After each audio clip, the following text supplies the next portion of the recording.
Assalamualaikum warahmatullahi wabarakatuh. Perkenalkan, nama saya Cynthia, NIM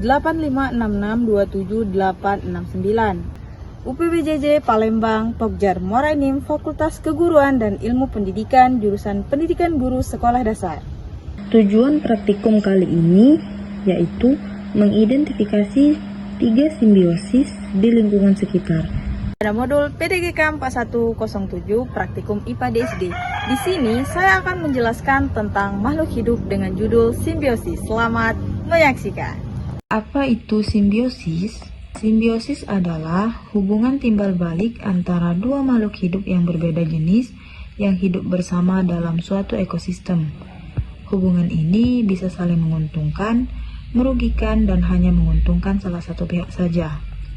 Secara umum, simbiosis dibagi menjadi 3 jenis. Yang pertama, simbiosis mutualisme. Yang kedua, simbiosis komensalisme.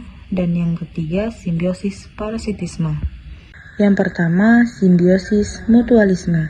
Simbiosis mutualisme adalah hubungan saling menguntungkan antara dua makhluk hidup yang berbeda jenis. Dalam hubungan ini, kedua organisme mendapatkan manfaat, sehingga keduanya diuntungkan dan biasanya hubungan tersebut bersifat erat serta berlangsung lama. Contoh simbiosis mutualisme. Yang pertama, lebah dan bunga. Lebah mendapatkan nektar sebagai sumber makanan, sedangkan bunga terbantu dalam proses penyerbukan atau pemindahan serbuk sari. Yang kedua, kupu-kupu dan bunga. Kupu-kupu hinggap di bunga untuk menghisap nektar sebagai sumber makanan atau energi.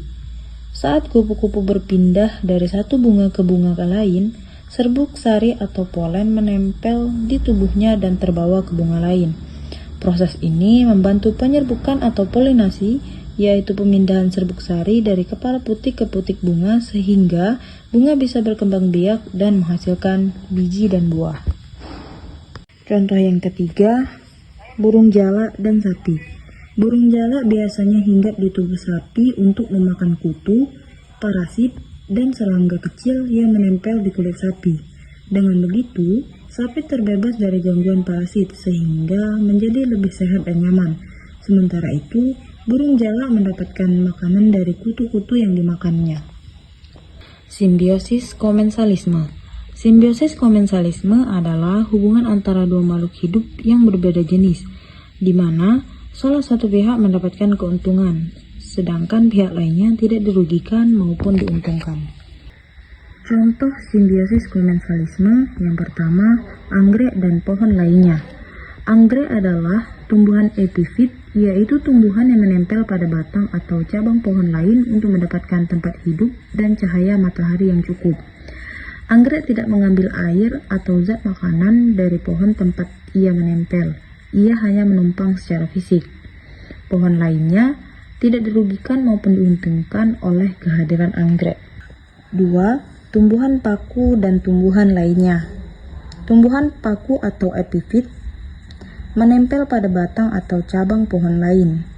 Paku epifit mendapatkan tempat hidup yang tinggi sehingga bisa memperoleh cahaya matahari lebih banyak dan udara lebih bersih. Pohon lainnya tidak dirugikan karena paku tidak mengambil nutrisi dari pohon. Ia hanya menempel secara fisik. 3. Tumbuhan sirih dan tumbuhan lain. Tumbuhan sirih adalah tanaman merambat. Ia sering merambat pada batang atau pohon lain untuk mendapatkan dukungan fisik agar bisa tumbuh ke arah cahaya matahari. Tumbuhan sirih sendiri diuntungkan karena tidak perlu membuat batang yang kuat sendiri untuk menopang tubuhnya dan bisa mendapatkan cahaya lebih banyak. Pohon lainnya yang dirambati tidak dirugikan maupun diuntungkan secara langsung karena tumbuhan sirih hanya memanfaatkan batang sebagai tempat merambat, bukan mengambil makanan atau airnya. Simbiosis parasitisme.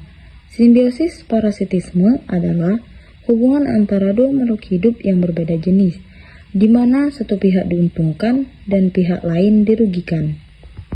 Contoh simbiosis parasitisme. Yang pertama, benalu dan tumbuhan lain. Benalu adalah tanaman parasit yang menempel pada batang atau cabang pohon dan menghisap air serta nutrisi dari pohon inang melalui akar khusus Benalu diuntungkan karena mendapatkan makanan dan air dari pohon inang tanpa harus membuat nutrisi sendiri.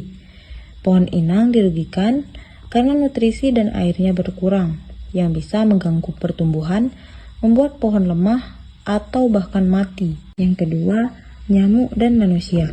Nyamuk menggigit kulit manusia untuk menghisap darah, yang menjadi sumber protein dan energi bagi nyamuk, terutama untuk mereproduksi telur.